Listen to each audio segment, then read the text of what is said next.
देश के लोकप्रिय माननीय प्रधानमंत्री नरेंद्र भाई मोदी जी के प्रयास का परिणाम सामने दिखने लगा है। 3 नए आपराधिक कानून लागू हो जाएंगे। इस देश की आपराधिक न्याय प्रणाली में काफ़ी व्यापक बदलाव आएंगे। आज सरकार कार्रवाई कर रही है।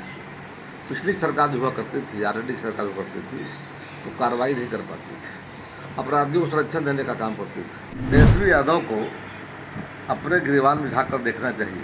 नए कानून के लागू होने के बाद मंत्री प्रेम कुमार का बयान सामने आया है, जहां पर उन्होंने कहा है कि भारतीय न्याय संहिता के लागू होने के बाद से किस तरीके से क्राइम के ग्राफ पर कंट्रोल होगा। उन्होंने तमाम जानकारियां दी है। क्या कुछ कहा है, सुनिए। देश के लोकप्रिय माननीय प्रधानमंत्री नरेंद्र भाई मोदी जी के प्रयास का परिणाम सामने दिखने लगा है। देश भर में आज से 3 नए आपराधिक कानून लागू हो जाएंगे। इस देश की आपराधिक न्याय प्रणाली में काफ़ी व्यापक बदलाव आएंगे और ब्रिटिश काल के समय से जो कानून थे उसका अंत हो जाएगा। 3 नए कानून में भारतीय न्याय संहिता, भारतीय नागरिक सुरक्षा संहिता, भारतीय साक्ष्य अधिनियम, उपरोक्त तीनों जो नियम अधिनियम जा करके हैं।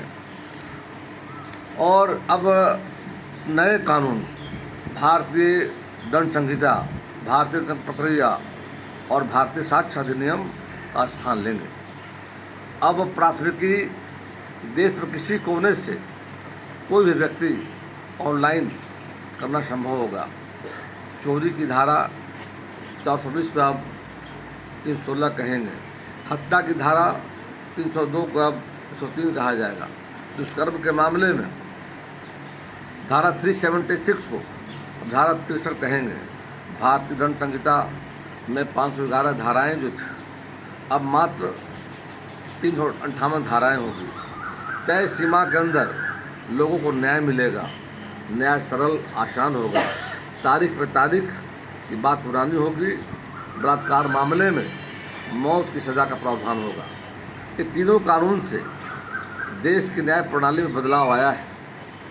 उससे देशवासियों को समय न्याय मिलेगा, इसकी उम्मीद थी। और हमारी सरकार के जो वायदे थे, आज माननीय मोदी जी के प्रयास से 3 कानून लाए गए हैं जो अंग्रेज के ज़माने का था, जिसमें न्याय प्रक्रिया काफ़ी विलम्ब से लोगों को मिल पाती थी, सही समय न्याय नहीं मिल पाता था।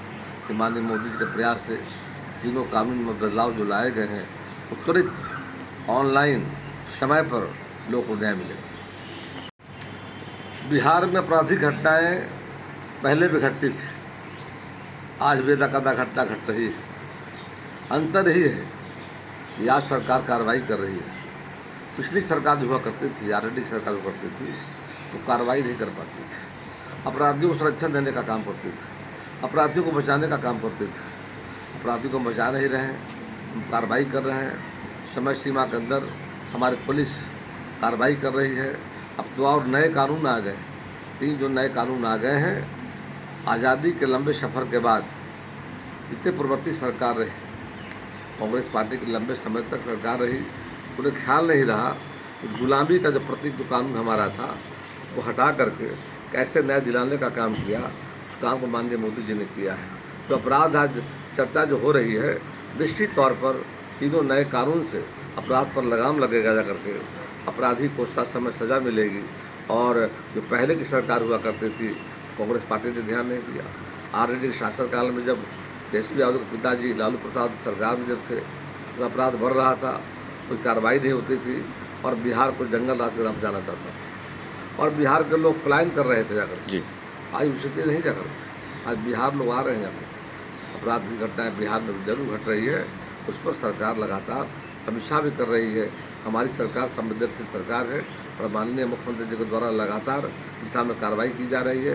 पुलिस प्रशासन समय कार्रवाई कर रही है और वैसे अपराधियों को एक्सपीडिट ट्रायल चलाकर सजा दिलाने का काम कर रही है। तेजस्वी यादव को अपने गिरबान में झाँक कर देखना चाहिए। जब उनकी सरकार बिहार में हुआ करती थी, तो हमारा मानना है जब सीएम हाउस से अपराधियों को संरक्षण दिया जाता था और अपराधियों को बचाने का काम किया जाता था। आज हम अपराधियों को बचा नहीं रहे हैं, सच समय हम कार्रवाई करने का काम कर रहे हैं और उस समय कार्रवाई नहीं होती थी जाकर। और आज की सरकार में अंतर ही है। वह सरकार जो पिछली सरकार जो ऑलरेडी जुड़ा करती थी संरक्षण देते थे, हम संरक्षण नहीं दे रहे हैं। हम समय SPD टाइल चला करके अपराधियों को नकेल कसने का काम कर रहे हैं, सजा दिलाने का काम कर रहे हैं।